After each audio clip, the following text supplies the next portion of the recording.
한국 퀴어 신학 아카데미 팟캐스트 퀴신팟. 네, 한국 퀴어 신학 아카데미가 보내드리는 퀴어 신학 팟캐스트 퀴신팟입니다. 안녕하세요, 황민이고요. 안녕하세요. 안녕하세요. 안녕하세요, 샘물입니다. 안녕하세요, 고상균입니다. 스누피입니다. 와. 반갑습니다. 반갑습니다. 반갑습니다. 그리고 우리 구성규 목사님 개인기가 맞아요. 개발이 되어서 네. 한 번만 더 해주세요. 아, 그거요. 교장 선생님 버전으로. 친애하는 그마 초등학교 어린이 여러분. 아, 땅판 저기 내 땅판에 누구야. 감사합니다. 죄송합니다. 너무 좋아요. 자, 오늘 바로 들어가 보죠. Q News Collection. 우리 샘물님 네, 퀴어 뉴스 어떤 뉴스를 뽑아 주셨을까요? 굉장히 기대가 되죠. 오늘 뉴스는 세 가지입니다. 먼저 첫 번째는 조전혁 교육감 성소수자 혐오 현수막 관련 요거 간단히 내용인데요. 해주세요. 저도 준비했습니다. 그리고 알겠습니다. 교육감이라고 하시면 안 돼요. 후보 네. 6월 3일 얼마 전 제9회 전국 동시 지방선거가 있었습니다. 네. 서울에서도 교육감 투표가 진행되었는데요. 조전혁 서울시 교육감 후보가 학교 앞을 비롯한 서울 시내 일대에 퀴어 동성애 교육 추방, 동성애 교육 다음은 퀴어 축제 체험학습입니까? 등의 문구가 적힌 현수막을 내걸었습니다. 이에 시민들은 안전신문고 등을 통해 현수막을 신고하고 민원을 넣고 퀴어는 학교에서 함께 살아가고 있다. 교육에 필요한 것은 차별과 혐오의 추방이라는 현수막을 아래에 내걸기도 하고 무지개 끈을 함께 매달기도 하는 등 혐오 표현을 막으려는 공동 행동을 이어갔습니다. 네. 네. 보셨나요? 맞습니다. 너무 많던데요? 네, 학교 앞에도 있더라고요. 나 돈도 더럽게 많아요, 그죠? 그거 붙이려면 그 돈 되게 많이 들었을 텐데. 그럼에도 그거에 이제 혐오를 막으려는 행동들이 있다는 것이 인상적인 첫 번째 소식이었습니다. 요거 조금 이따가 같이 다시 한번 하시죠. 네. 아, 뭔가 준비하고 계시군요. 요번에 제가 준비한 그러니까 순서가- 내가 준비했기 때문에 넌 하지 마라. 아, 그러면 하지 않겠습니다. 규제하는 거군요. 그렇죠. 헉? 좋습니다. 입틀막이라고 하는 전 정권에서 했던 거죠. 네. 앞으로 저는 보실 수 없을. 풀막 당해가지고. 네. 그래요. 그러면 그걸 뚫고 두 번째 소식 전해드립니다. 아닌가요?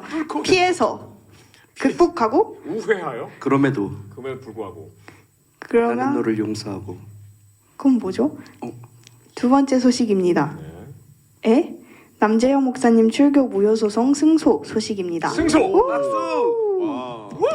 너무 기쁜 소식인데요. 5월 28일 퀴어 문화축제에서의 축복식을 이유로 출교 처분을 받았던 감리교 남재영 목사님이 기독교 대한감리회 남부연회를 상대로 낸 연회재판위원회 판결 무효 확인 소송에서 승소했습니다. 2024년 12월 출교 처분 이후 징계 무효 그리고 징계 효력 정지 가처분 소송이 진행되었고 2026년 1월 법원이 일단 징계 효력을 정지시켰습니다. 그리고 이번에 퀴어문화축제에서 축복식을 진행한 목사를 출교시킨 것은 위법하다라는 법원의 판결이 나왔습니다. 지난 1월 이동환 목사님의 출교 무효 확인 소송 항소심 승소에 이어서 기쁜 소식을 전해드립니다. 요번이 몇 심이었나요? 1심인가? 일심인가요? 그랬던 것 같습니다. 계속 진행이 될 수도 있는 거군요. 그렇습니다. 근데 일단 항소하겠죠. 네, 승소했기 때문에 와, 좋은 소식입니다. 정말 좋은 소식입니다. 그게 사회법정에서 이긴 거죠 지금. 그렇습니다. 네, 대전에서 있었습니다. 요거를 그러면 또 교단 측에서 받는 절차가 있어야 하지만 받지 않고 항소하겠죠. 그럴 가능성이 커 보입니다. 그리고 사실 항소를 해봐야 이건 너무 사실 명징하기 때문에 그렇죠.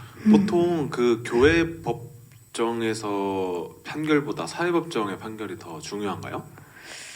아닙니다. 반드시 그렇지는 않습니다. 아, 그러니까 이게 그 법에 그게 왜 상위법이 하위법이 우선하는 경우가 있고 네. 하위법이 상위법이 우선하는 경우가 있는데요. 그러니까 상위법이 우선하는 거 헌법 같은 게 그런 거죠.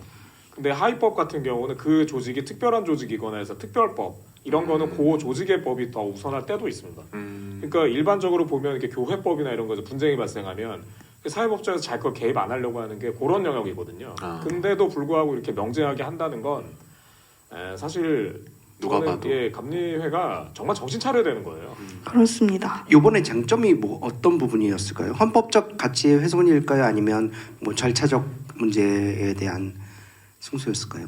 그거에 따라서 또 달라질 수가 있겠죠.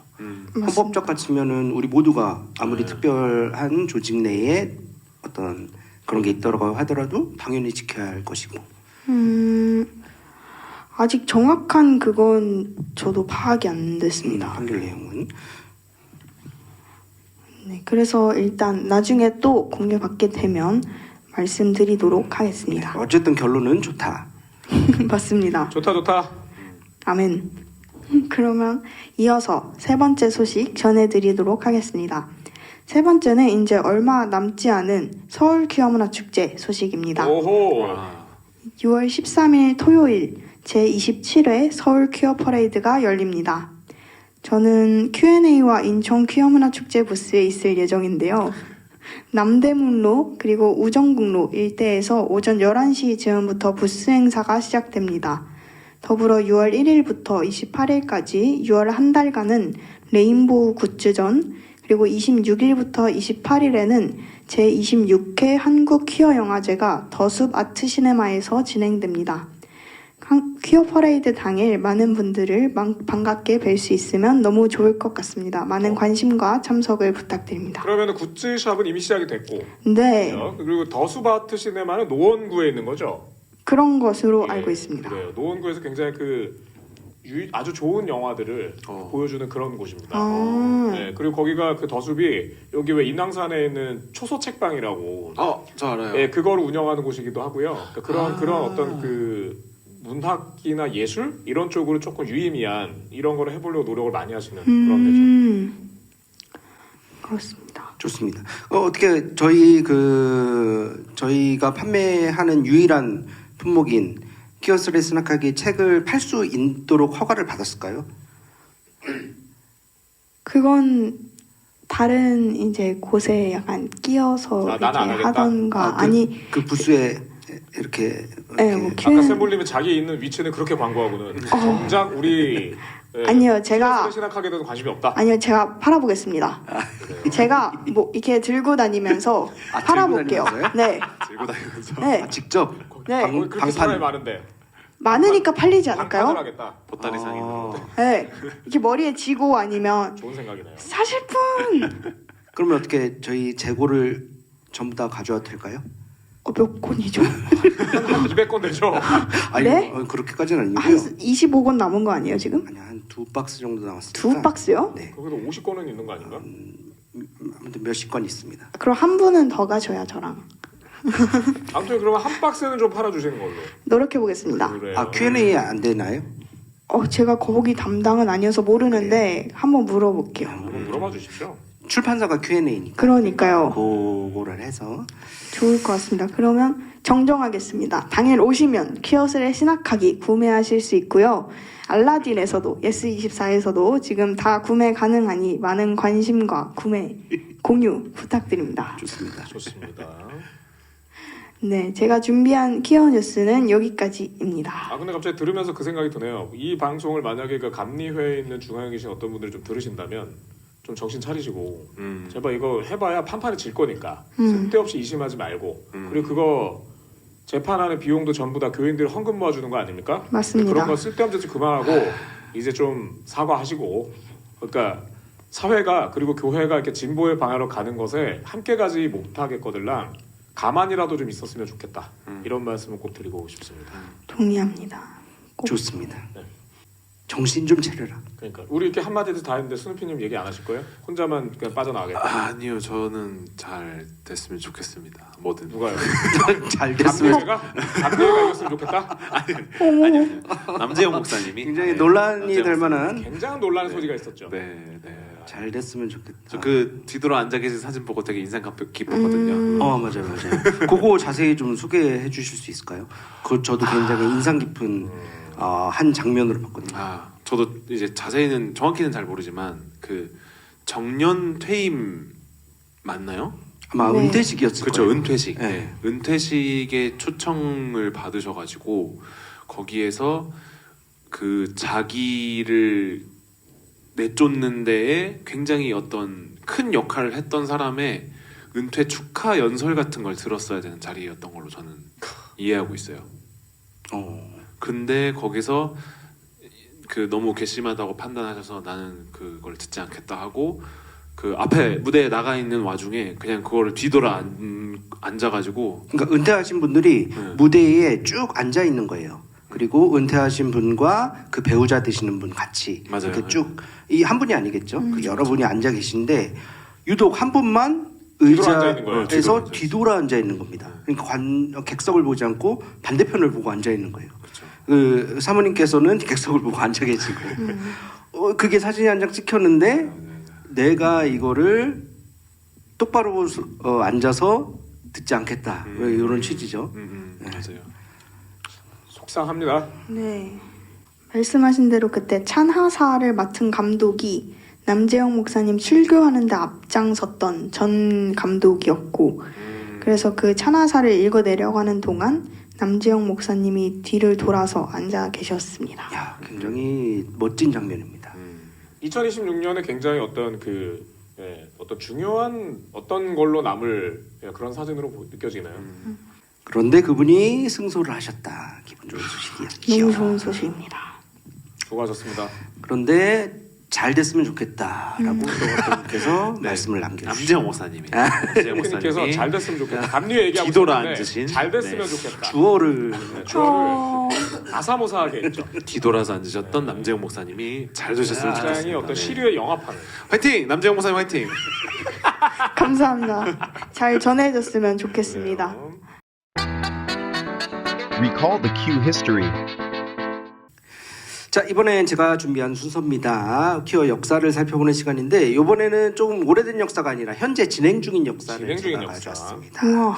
아까 이제 입틀막을 했던 그 그 주제입니다. 그렇죠. 2026년 교육감 선거에서 벌어졌던 일들.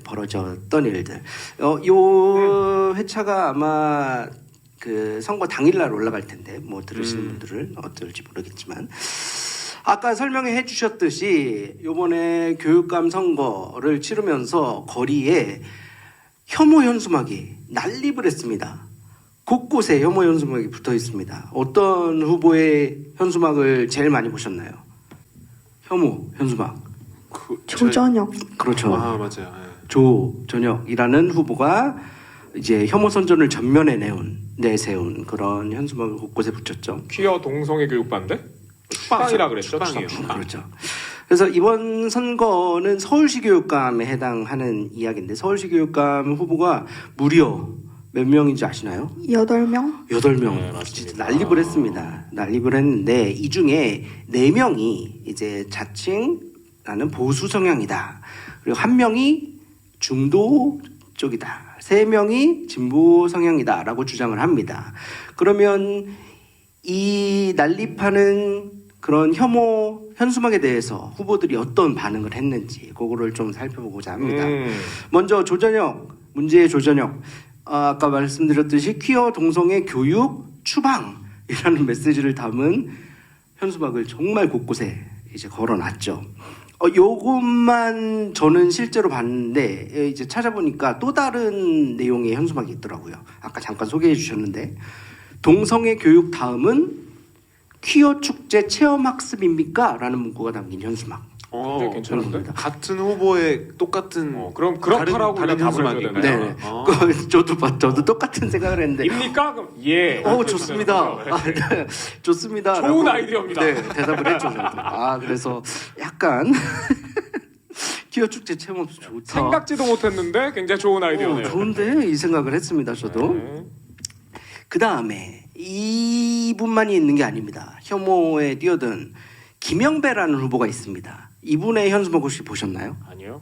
못 봤어요. 보셨죠? 못 저도 봤습니다. 이분은 뭐 돈이 많지 않아서 그런지 곳곳에 있지는 않더라고요. 근데 제가 본 데는 여의도 순복음교회 앞에 걸린 현수막이 있습니다. 대상이 명확하죠. 사실을 또. 네, 대상이 명확한데 뭐라고 써 있었냐?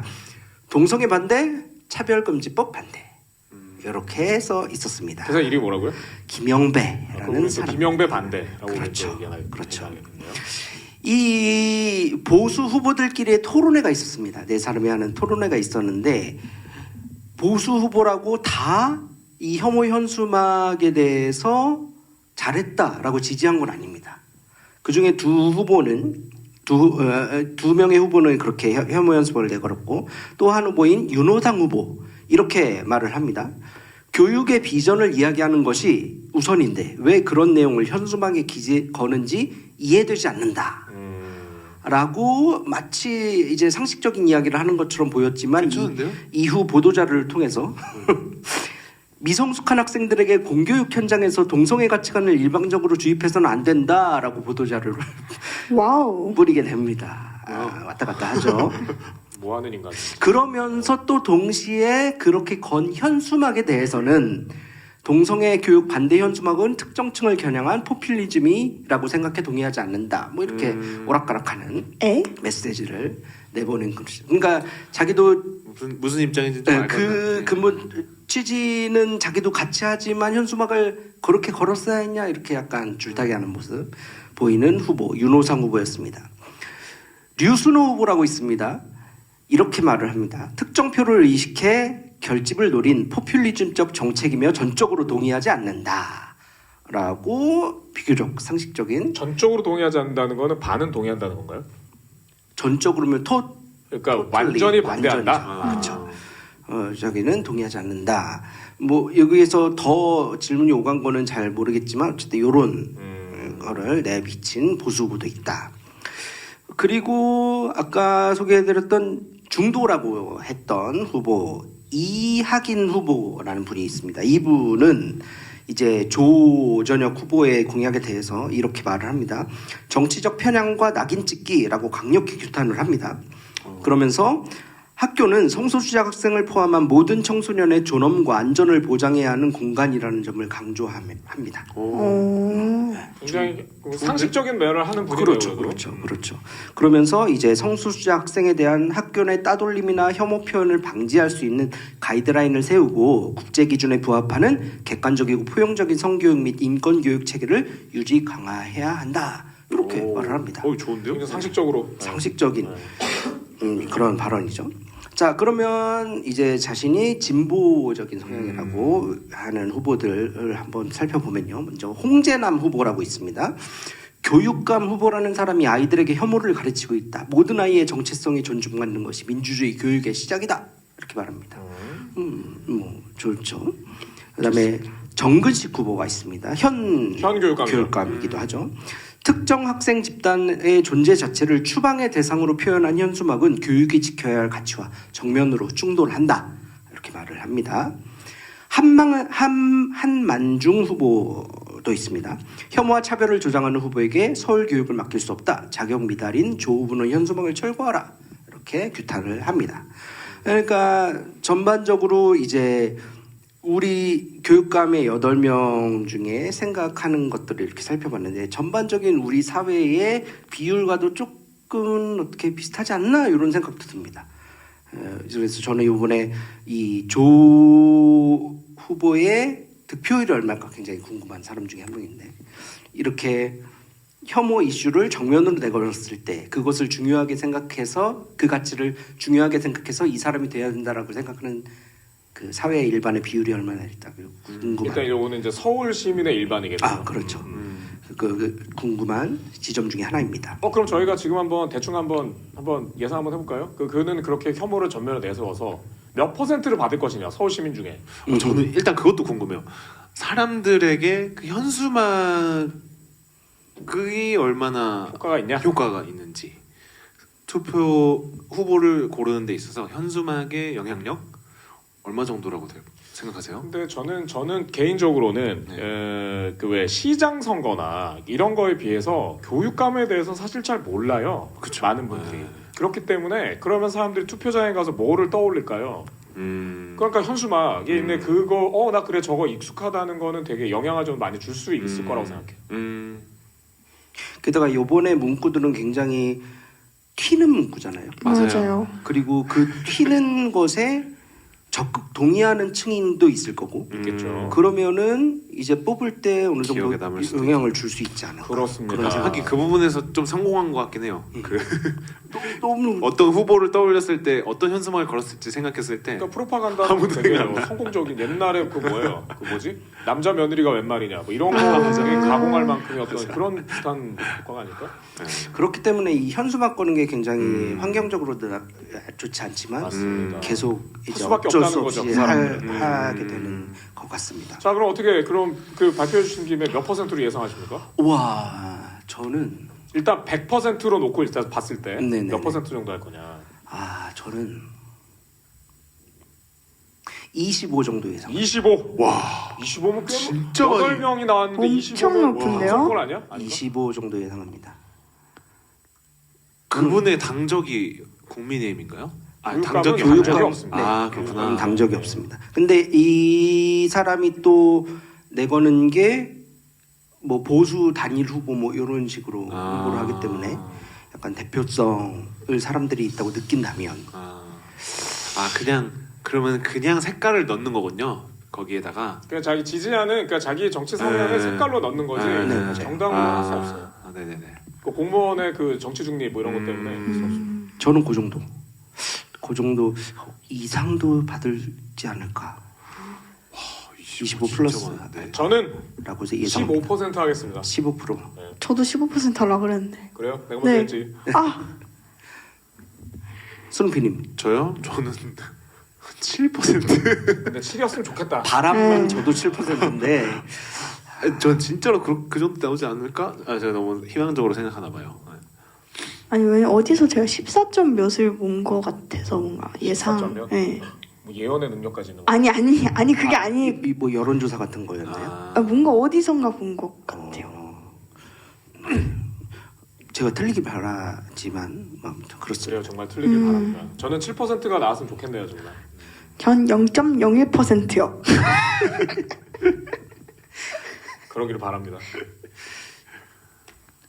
조만간 기소가 되면 좋겠습니다. 제발. 그래서 사람들 앞에서 잘못했다고 사과하고 이랬으면 좋겠어요. 그러니까 학교 올 때마다 힘들어 죽겠습니다. 아유. 자, 이런 혐오 현수막에 대해서 이제 어떻게 반응을 하는 게 있는지 시민단체들의 반응을 한번 살펴보면 좋을 것 같아요. 먼저 한국여성민우회는 이제 혐오 현수막 아래에서 서서 피켓팅을 합니다. 그래서 성소수자 차별 혐오 없는 교육이 필요하다. 청소년 성소수자는 어디에나 있다. 이런 피켓팅을 하고요. 또 성소수자 네트워크 이음은 이제 혐오 현수막 아래에서 역시 피켓팅도 하고 아까 소개해주신 그 혐오 현수막에 무지개끈을 묶는 그런 활동을 하기도 했습니다.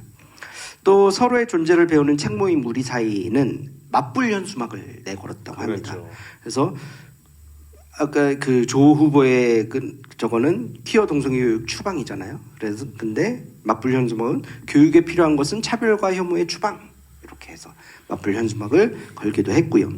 또 한국 성소수자 인권 단체 연합 무지개행동과 청소년 성소수자 지원센터 띵동은 이제 사람들에게 이제 신고 독려를 하는데 안전신고 앱을 통해서 이 현수막을 철거해달라는 신고를 같이 하자 이런 활동을 독려하기도 했습니다. 선관위가 어떻게 반응했을까요? 어쨌든 선거잖아요.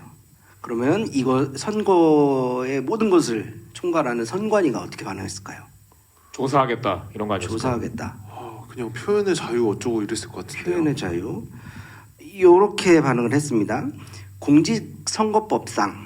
공직선거법상 비방이나 허위 사실에 해당하지 않는다면 선관위가 위법 여부를 판단하거나 별도 입장을 낸 사안은 아니다. 에? 그러니까 법의 규정이 그렇게 돼 있는 거죠. 와. 허위 사실 혹은 비방이 아니면 자기네들한테는 권한이 없다. 비방이잖아. 근데 허위 사실 아니에요? 공교육에서 그래서 언제 퀴어고 교육을 했습니까? 혐오인지 아닌지는 현행 선거법이 규율하는 영역이 아니다라고 말은 합니다. 아무것도 하지 않겠다는 사실상 그런 거죠. 근데 뭐 전혀 이해할 수 없는 건 아니지만 조금 아쉽긴 하네요. 하죠. 네. 자, 이거에 대해서 또 한 교수님은 이렇게 말합니다. 구정우 성균관대 사회학과 교수님은 이렇게 말합니다. 해당 현수막을 직접 제재할 수 있는 법이 없는 것이 현실이다. 포괄적 차별금지법이나 혐오 표현을 규율하는 그 상위법이 없는 상황에서 5개 광고물법만으로 처벌하기는 어렵다. 사람을 특정하지 않은 집단 대상 표현은 현행법상 명예훼손이나 모욕죄 적용도 쉽지 않다. 이렇게 말을 합니다. 근데 여기서 5개 광고물법으로 처벌하기는 어렵다라는 답변에 반발하면서 조지훈 민변 사무총장 이렇게 말합니다. 현행 가이드라인 상으로도 심의 절차를 거쳐 행정청이 철거 조치를 검토할 수 있는 근거가 존재한다. 근본적으로는 5개 광고물법 개정이나 포괄적 차별금지법 제정 등을 통해 혐오차별 표현이 표현의 자유 영역이 아니라는 점을 명확히 하는 법적 기준 마련이 필요하다. 법에 이제 법을 개정해야 된다는 동의하지만 현행법상으로도 이제 가능하다. 이렇게 주장을 한 겁니다. 그러면 5개 광고물법이 어떻게 되겠냐? 5개 광고물법 5조에 이렇게 나와 있습니다. 인종차별적 또는 성차별적 내용으로 인권 침해 우려가 있는 것. 이럴 때 철거할 수 있다라는 조항 명시되어 있는 겁니다. 그렇죠? 네. 네, 있는 것 같죠? 네. 네. 그렇죠. 근데 하지만 이제 규제하는 그 기준이 명확하지 않다는 이유로 이제 지자체는 소극적으로 대하게 되는 거죠. 근데 이런 혐오 표현의 현수막 철거 사례가 없는 게 아닙니다. 작년 말에 이제 은평구에서는 이 해당 법률을 근거로 그 현수막을 게재한 단체한테 경고를 해서 자진 철거를 유도한 사례가 있습니다. 그래서 은평구에서는 혐오 현수막이 많이 이제 철거되었다. 이런 사례도 있긴 합니다. 자, 이렇게 지금까지 이어진 그 혐오 현수막 표현에 대해서 여러 가지 의견들이었고요.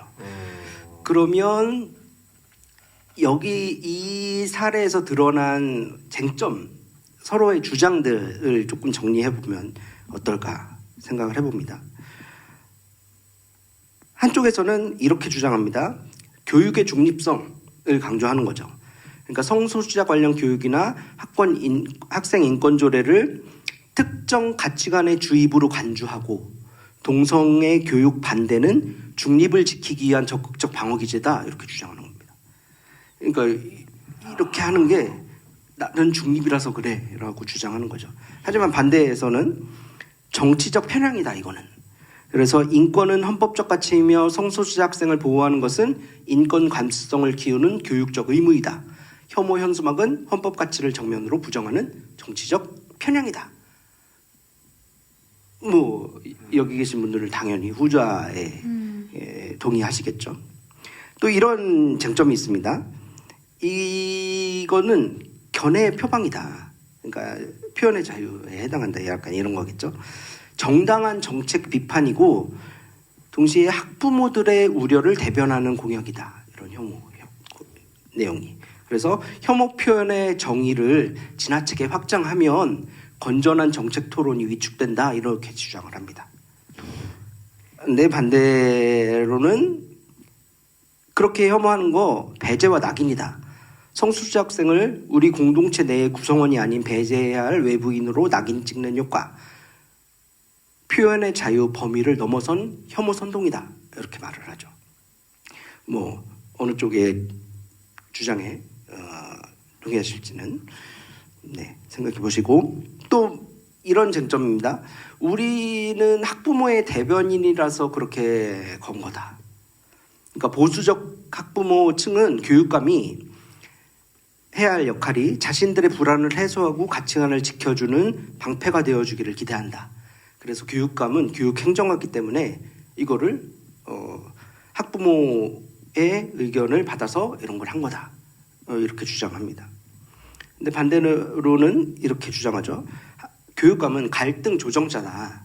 교육 현장에서 갈등을 민주적으로 풀어나가야 할 교육감이 오히려 갈등을 조장하는 현수막을 앞세우는 것이 적절한가라는 의견을 갖게 되는 것이죠. 이런 쟁점들이 서로 난립하는 이번 선거이지 않나 싶습니다. 감사합니다. 이렇게 다양한 의견들이 있는 줄, 또 반응들이 있는 줄은 지금 알았습니다. 흥미롭네요. 그러니까 이게 참 입맛이 좀 씁쓸해지는 것은, 그러니까 이제 그이들이 이런 얘기를 할 때마다 이제 그 혐오나 극우가 이게 준동하면서 이렇게 하는 표현들에 대해서 그렇게 하면 안 된다라고 하면 표현의 자유다라는 말을 많이 하잖아요. 그러니까 이게 사실 우리가 이제 다 알고 있는 한국의 대한민국 근현대사 속에서 그런 표현의 자유가 뭐 독재 정권이라던가 어디로부터도 이렇게 억압당했고, 근데 그래서 그거에서부터 이제 시민들이 투쟁해서 얻은 산물이잖아요.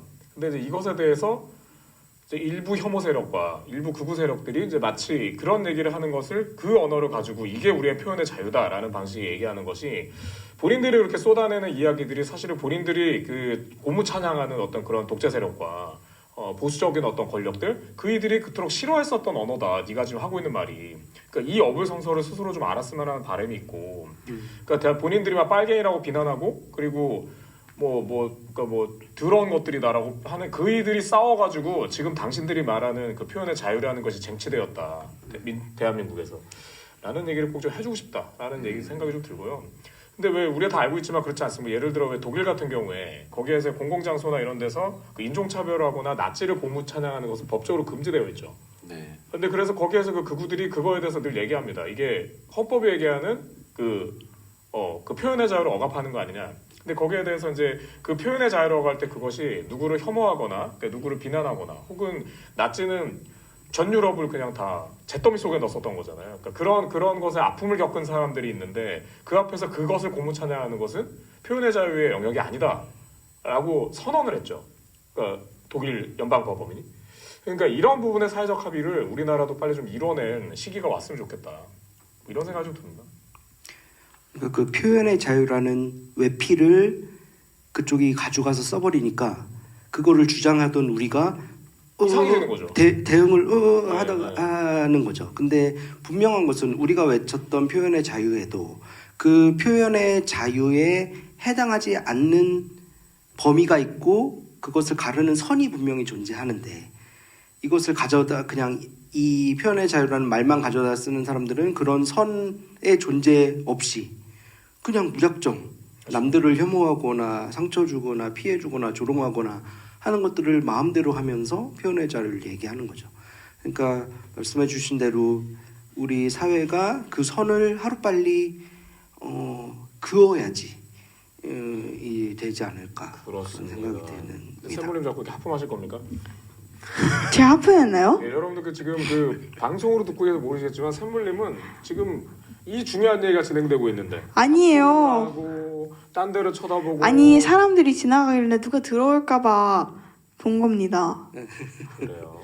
여기 장소를 저희가 그렇게 쓰는 게 아니죠. 조금 이 주제와 어긋난 건데, 이번에 선거 얘기를 어쨌든 했으니까 이번에 서울시장 선거에 나온 한 분에 대해서 또 어떻게 생각하시는지 궁금해서.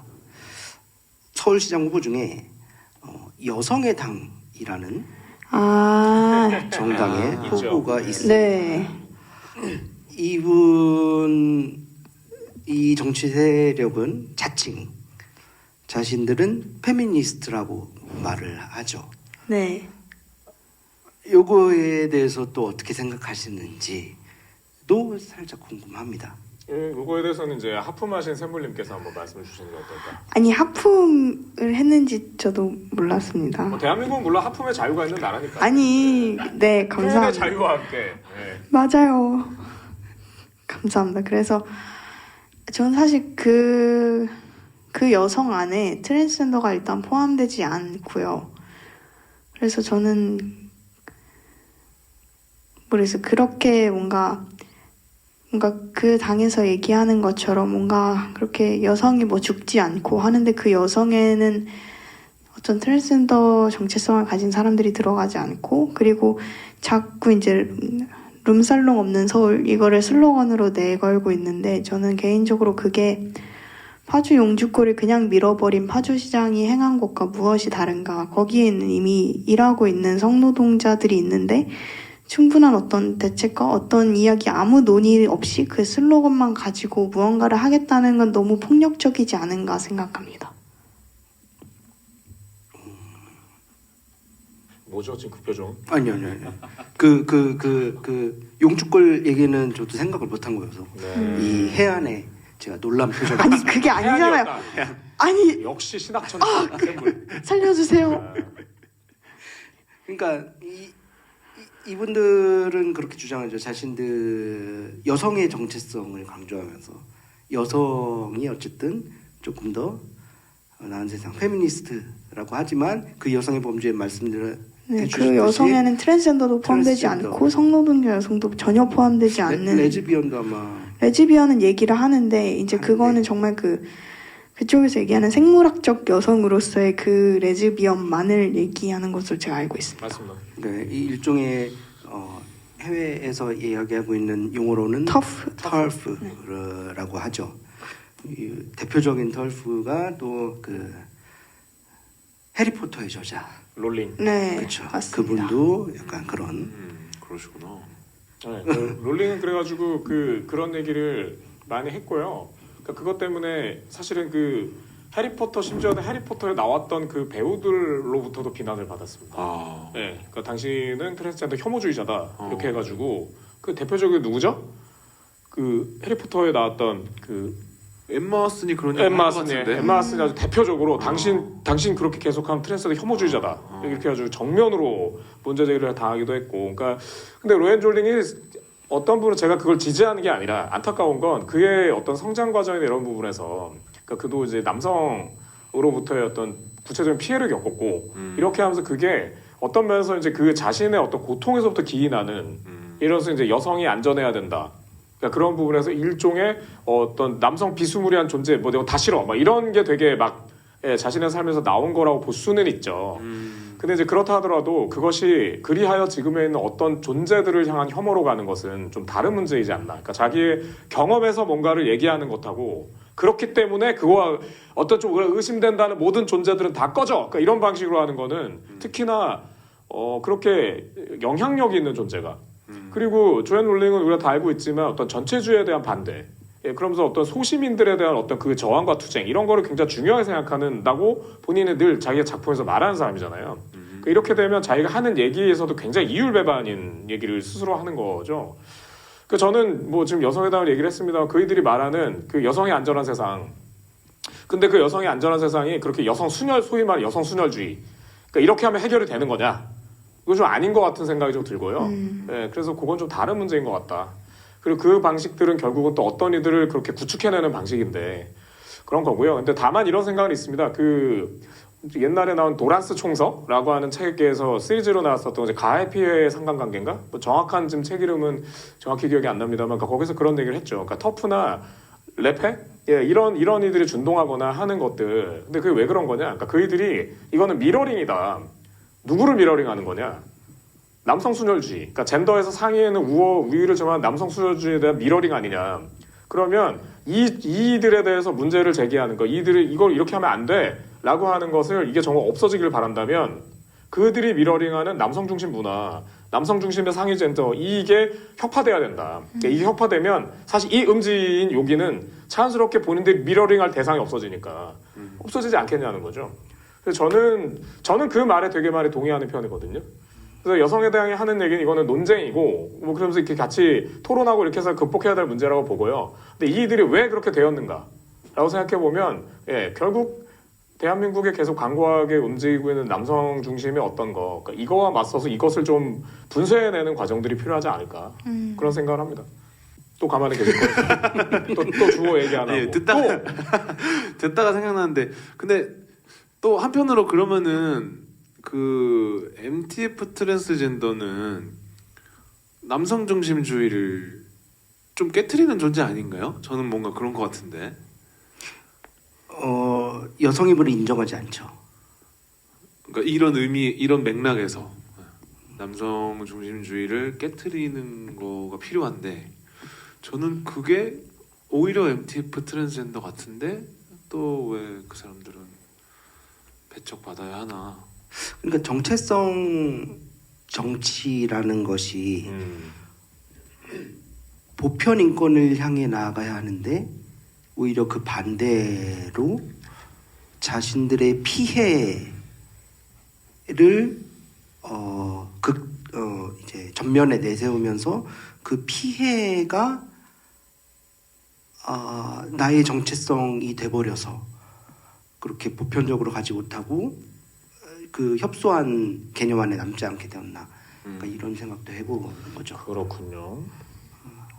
그러니까 흑인 민권운동이 흑인만을 위한 게 아니라 모두의 인권을 주장하면서 더 연대체를 넓혀 나갔듯이 여성 역시 우리가 받았던 피해를 강조하면서 그렇게 협소해지는 게 아니라 모두가 안전한 사회를 향해서 나아가야 함께 연대하고 그걸 만들어갈 수 있을 텐데 그 방법에 있어서 조금 아쉬움이 많이 남는다고 저는 생각을 하는 거죠. 방법에 있어서. 근데 그게 이제 또 한편으로 우리가 다 느끼는 거지만 그렇지 않습니까? 그러니까 트랜스 정체성, 트랜스젠더 이분들이 이제 왜 성소수자, 소수자 안에서도 소수자라는 이야기를 이렇게 흔히 하게 되기도 하죠. 그러니까 이럴 때 사실 그런 생각을 좀 하게 되는 것 같기도 해요.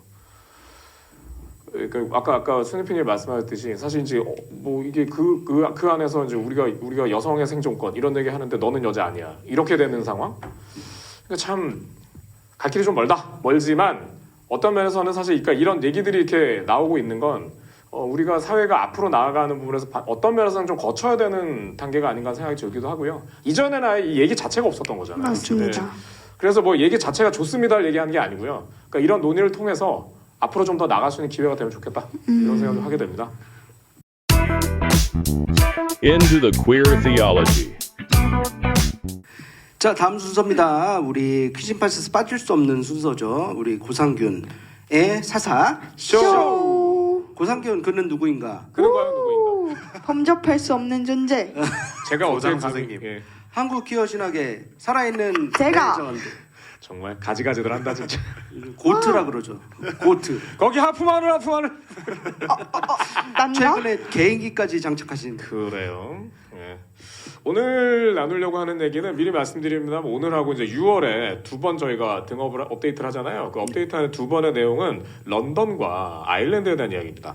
런던과 아일랜드를 하면 왜 그 두 군데를 곧 네. 비행기를 타고 정답. 떠나게 될 여러분 아시겠습니다만은 이제 이번 하고요. 이제 그 두 번 하고 나서 저는 6월 20날에 예 제가 또 이렇게 하는 또 관심 있는 또 다른 분야죠. 그 맥주인 문학. 네, 이 기회로 잉글랜드, 스코틀랜드 그리고 북아일랜드, 아일랜드 여기를 가게 되는데요. 그래서 사실 요거에 대한 자랑질을 이렇게 하는 거고요. 자랑 와 콘텐츠. 너무 부럽다. 네, 자랑입니다. 와. 자랑이고요.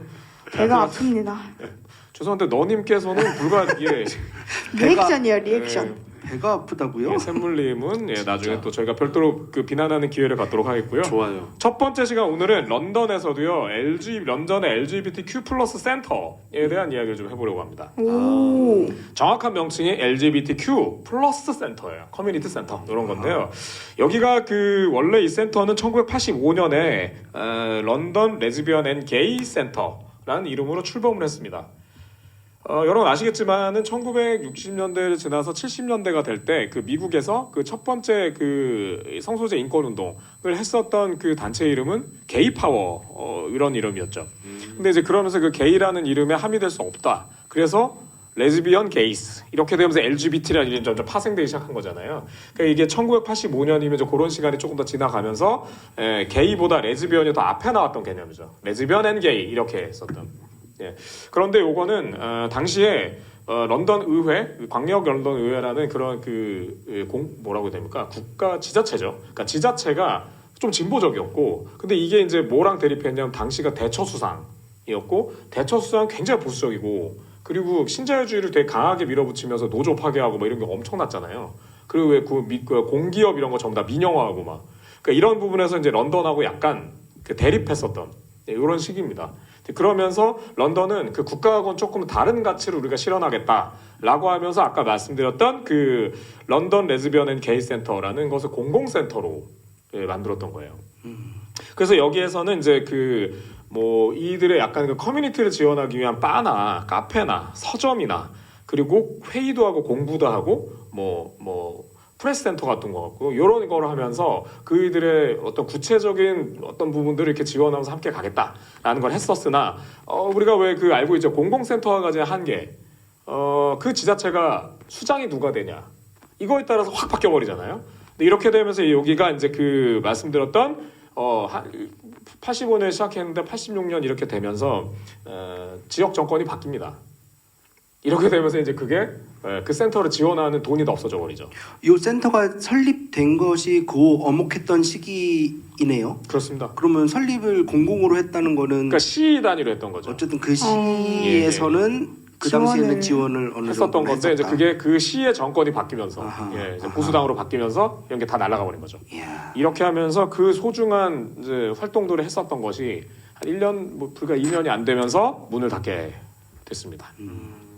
자, 그런데 이제 사람들이 그런 부분에서 그때 우리가 되게 유의미한 활동을 했었다라는 것과 함께 그게 이제 지자체나 국가 돈이나 지자체 돈으로 하면 명징한 한계가 있더라. 라고 하면서 이제 런던의 시민사회 단체나 성소수자 인권운동 단체가 그렇게 하지 말고 우리가 우리의 힘으로 시민의 힘으로 뭔가를 만들어 보자.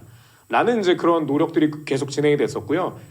그러면서 2021년 이 노력은 거의 한 2017년, 2016년, 17년부터 시작이 됐고 그러면서 시민들이 이렇게 왜 펀딩도 하고 돈도 모금 활동도 하고 이러면서 21년이 돼가지고 센터를 열게 된 겁니다. 그래서 이 센터가 말씀드린 LGBTQ 플러스 커뮤니티 센터라는 이유로 만들어졌고요. 여기에서는 이제 그 여러 가지로 할 때 가장 전면에 내세우는 게 환대입니다. 환대. 그래서 여기에서 그 이제 여러 가지를 얘기하는데요. 그 첫 번째 호스피탈리티. 펍이긴 펍인데 술 없는 펍을 좀 만들어 봅시다. 왜냐하면 여러분 아시겠지만 이제 그 성소유자 커뮤니티 여기에서 이제 뭐 어떤 데서는 이게 약간 이제 음성화되고 이런 곳에서 마약을 하시기도 하고 또 술을 이제 하면서 그게 술의 알코올 의존도가 높아지는 분들도 이런 게 좀 있었던 거죠. 그러니까 그렇게 하면서 이곳에서는 누구나 와서 그런 거에 공포 없이 좀 편하게 했으면 좋겠다. 너무 좋네요. 예, 그렇게 하면서 술 없는 안전한 공간, 그러니까 술 없는 환대 뭐 이런 걸 이제 표방하기도 했고요. 그러면서 여기에선 또 하면서 이게 술이 없으니까 거기서 이제 연령대나 해서 청소년도 올 수 있고 이렇게 되는 거죠. 그러면서 아까 뭐 우리가 얘기했습니다만은 아까 우리 여성의당 얘기하면서 좀 얘기했던 거죠. 그러니까 내 것만 이런 얘기가 아니라 이렇게 옆으로 그 지평을 넓혀가는 방식. 그러면서 유색인 퀴어, 청소년 퀴어, 뭐 이러면서 그 자리에 굉장히 다양한 사람들이 올 수 있도록 하는 이런 거였습니다. 환대는 연대를 낳게 되죠. 그렇습니다. 그러면서 여기서 그 연대는 반드시 교차성이라는 얘기를 할 수밖에 없고 이러면서 이 커뮤니티 내에서도 또 소외될 수 있는 트랜스젠더나 그리고 non-binary, 그리고 장애인 퀴어, 그리고 고령층의 퀴어, 와. 그리고 고령층이면서 장애인이면서 또 이런 퀴어, 그러니까 이런 분들이 거기서 뭔가 정보도 얻고 지원도 하고 이런 활동들을 할 수 있도록 해준 거죠. 이 교차성의 효시가 아까 말씀해 주셨던 그 어목했던 시기에 그렇습니다. 일어난 사건이 있습니다. 예전에 스누피님께서 소개해 주신 사건인데 기억하시나요? 런던 프라이드. 영화? 그게 그런 거죠 대표적으로. 이게 거기에는 84년, 85년 그 시기에 탄광 투쟁. 런던의 퀴어들이 LGBTQ들이 모여서 런던 탄광의 노동자들을 돕는 그때 이제 같이 연대가 일어났고 맞습니다. 그러니까 거기 보면은 그래서 처음에 그 애들이 지지한다고 갔는데 거기에는 노조분들이 처음에 싫어하기도 하고 그러면서 서로 이렇게 친구가 되면서 굉장히 하나의 연대하는 이런 모습이 나오는 거잖아요. 그러니까 그런 교차성, 환대, 지평의 확대 이런 이야기들을 지금도 이제 많이 실험하고 꾀하고 그 유산이 남아있던 거네요. 그렇습니다. 그렇게 됐고요. 수십 년이 지나도. 그게 지금 이제 그 뭐 이제 자랑질로 가면은 제가 20일에 이제 출국하게 되면 20일에 거기에 도착해가지고 21일, 22일에 이제 LGBT 플러스 센터를 방문합니다. 우와. 방문하고 거기 활동가의 미팅도 계획되어 있습니다. 와. 네, 그래서 거기서 좀 얘기를 나누고 있고 어떻게 무엇을 앞으로 하시는지 이런 얘기도 해보려고 하고요. 그래서 지금 뭐 생각하는 건 그 저희가 이제 출국 전에 우리 서울 퀴퍼가 있잖아요. 네. 거기에서 괜찮은 굿즈 하나 사가지고 좋은 거 하나 사서 거기 가서 활동가분에게 선물도 드리고 그러면서 우리 연대의 어떤 마음도 좀 표방하고 이러면 좋겠다. 그 대담을 혹시 이렇게 인터뷰를 잘 녹음을 한번 해볼게요. 오, 동영상 이런 거 좀 찍어서 오, 그게 이제 대박. 다음에 저희가 다녀온 다음에 그분이 어떻게 말씀하셨다는 얘기도 한번 해볼 수 있으면 좋습니다. 장담 못하겠습니다만 이렇게 해보도록 하겠고요. 멋집니다. 너무 기대돼요. 네. 그래서 여기에 대해서 아까 말씀드렸던 이 센터가 전면에 대해서 환대라고 하는 것에 대해서 저는 이제 끝으로 이게 우리가 신학 논이니까요. 그래서 이것이 그럼 우리에게 신학적으로 어떤 의미가 있는가? 여러분 아시겠지만 사실 하느님께서는 그러니까 우리 기본적으로의 그 어떤 고전적인 개념에서 하느님은 어디 계시죠? 고전적 의미에서 하늘에? 예, 어디에 홀로 높은 곳에 계신 이런 개념이잖아요. 근데 우리가 기독교에서 표방하는 하느님은 어떻죠? 우리의 역사의 실존으로 오시는 분. 그럼 우리에게 오는 분이죠. 우리는 여기 있고 오는 분. 그럼 그 오는 분은 우리가 어떻게 맞아야 되죠? 환대해야 합니다. 그래서 우리가 환대한다는 건 이 땅으로 역사의 실존으로 오시는 하느님을 맞아들이는 것. 그리고 그것이 예수께서도 우리의 삶의 자리에 낮은 자리에 오신다라는 거잖아요. 그러니까 그런 환대의 개념. 그러면 우리가 그런 환대의 개념을 어떻게까지도 얘기해 볼 수 있는가? 그 소돔과 고모라의 이야기를 흔히 혐오하는 이들은 그 동성애자 반대하는 어떤 이야기로 늘 사용하잖아요. 근데 우리는 이 얘기에서 다른 키워드를 얘기하게 되죠. 뭡니까? 거기에 보면 소돔과 여기의 성 앞에 낯선 존재들이 와서 어슬렁거리죠. 근데 그 이들을 아무도 맞아들여주지 않습니다. 즉 환대하지 않습니다. 근데 그럴 때 맞아들인 존재가 있었던 거죠. 그러니까 그러면서 이야기가 이렇게 발전해 나가는 거잖아요. 예, 그러니까 그러면 소돔과 고모라의 이야기에서 우리는 뭐를 연계할 수 있죠? 환대하지 않는 사람들. 그러니까 소돔과 고모라의 멸망의 이야기는 환대하지 않음의 범죄입니다. 그리고 그 앞단의 이야기에 등장하는 아브라함이 낯선 그렇죠. 자들 셋을 환대하는 환대하죠. 이야기가 이제 맞습니다. 함께 등장하죠. 아브라함의 그 말씀하셔도 마물의 상수리 나무, 예, 거기에서 낯선 이들을 해서 자기의 귀한 것을 이렇게 음식을 이렇게 배치하고 함께 드시죠라 환대하는 그 문화. 그러니까 그 환대하는 아브라함과 환대하지 않았던 소돔 사람들. 그래서 소돔은 멸망하는 것이고 아브라함은 믿음의 사람이었다라는 얘기는 환대했는가 환대하지 않았는가라는 이야기고요. 저는 그런 의미에서 예, 소돔 기사는 바로 환대하지 않았던 범죄에 대한 얘기로 우린 봐야 하고 그렇다면 우리는 지금의 기독교인이 사회적 소수자와 그리고 사회적으로 우리가 연대해야 될 존재들에 대해서 우리는 환대하고 있는가라는 이야기를 던져야 한다라고 생각하고요. 그런 의미에서 말씀드렸던 런던 LGBTQ 플러스 커뮤니티 센터는 예, 비록 거기가 이제 뭐 기독교 단체나 이걸 표방한 것은 아니지만 우리가 핵심의 가치에 도하는 그 환대를 구체적으로 시민사회 단체 속에서 어떻게 우리가 호흡하는가를 보여주는 되게 중요한 공간이라고 생각이 되고요. 그래서 저도 그 방문하는 것에 대해서 굉장히 지금 기대를 많이 하고 있습니다. 다녀와서 여러분께 또 보고를 드리도록 하겠습니다. 이상입니다. 재밌을 것 같아요. 후기를 기대하고 있겠습니다. 알겠습니다. 지금까지 사사 쇼! Queer in culture.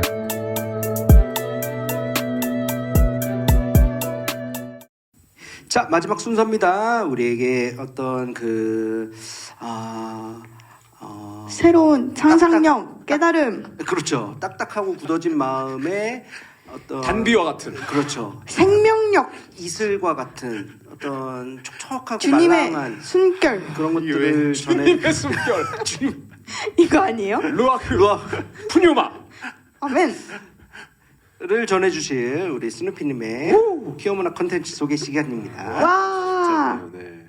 갈수록 이렇게 조미료가 덜해지는. 네. 다음 시간에는 꼭 저도 다른 코너에 조미료를 이렇게 한 줌씩 준비하세요. 네, 감사합니다. 저는 오늘 가져온 퀴어 문화 콘텐츠는요. 지금껏 제가 소개해 본 적 없는 분야의 어떤 문화 향유 콘텐츠인 것 같은데 전시입니다. 전시를 하나 소개를 해드리려고 해요.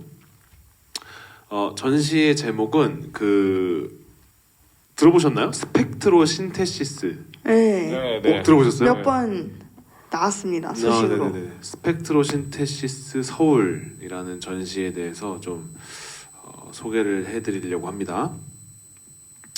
일단은 요 전시는 아트 선제 센터라는 곳인데요. 아트 선제 센터 전관에서 열리고 시작은 3월 20일에 했는데 마치는 건 6월 28일이래요. 그래서 6월 한 달 동안 아직 갈 기회가 있으니까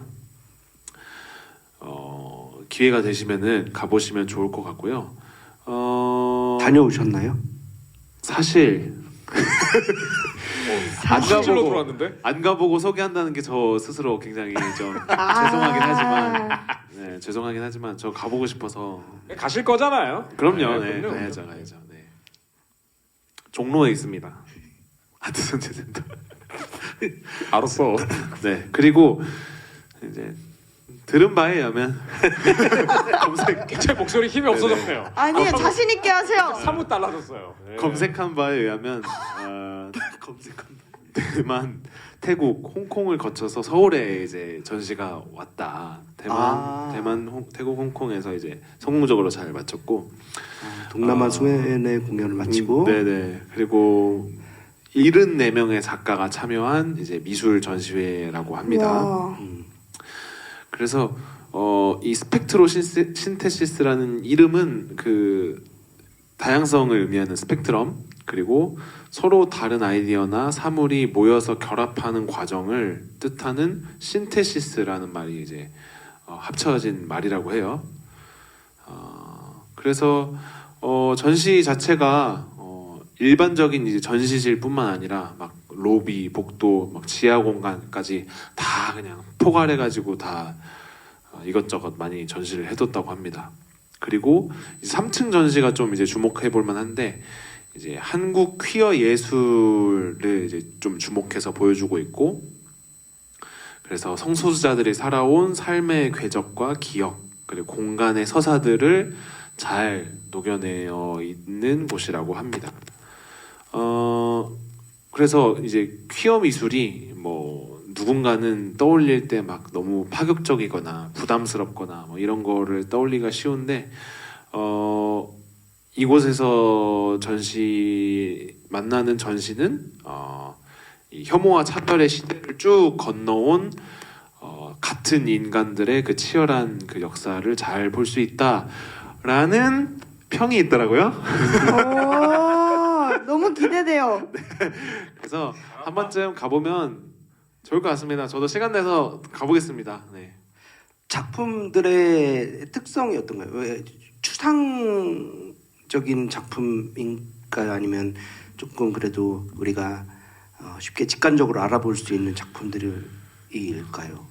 그게 제가 알기로는 이제 현대미술을 종합적으로 한 거다 보니까 사실 그 작가가 선택하는 거에 따라서 좀 다른 것 같아요. 물론 딱 보면은 이제 이해하기 쉬운 것도 있을 거고 여러 가지가 진짜 생뚱맞은 것도 사실 있을 수도 있어요. 근데 이제 그거를 이제 어떤 안경을 딱 쓰고 깊이 들여다보다 보면 이게 보이는 게 있을 수도 있고. 어쨌든 전체 전시의 그 큰 주제는 그렇죠. 네. 어쨌든 퀴어와 관련된 네네네. 주제이기 때문에 그거를 사실 갖고 가시면은 웬만한 거는 다 재밌게 보실 수 있을 것 같아요. 6월 말까지 한다는 네, 6월 28일까지 28일까지. 한다고 합니다. 네. 선제 아트센터. 네. 예전에 우리가 시작할 때도 우리 뉴스를 통해서 소개해 주신 적이 있는데 맞아요. 아, 그랬었군요. 그랬습니다.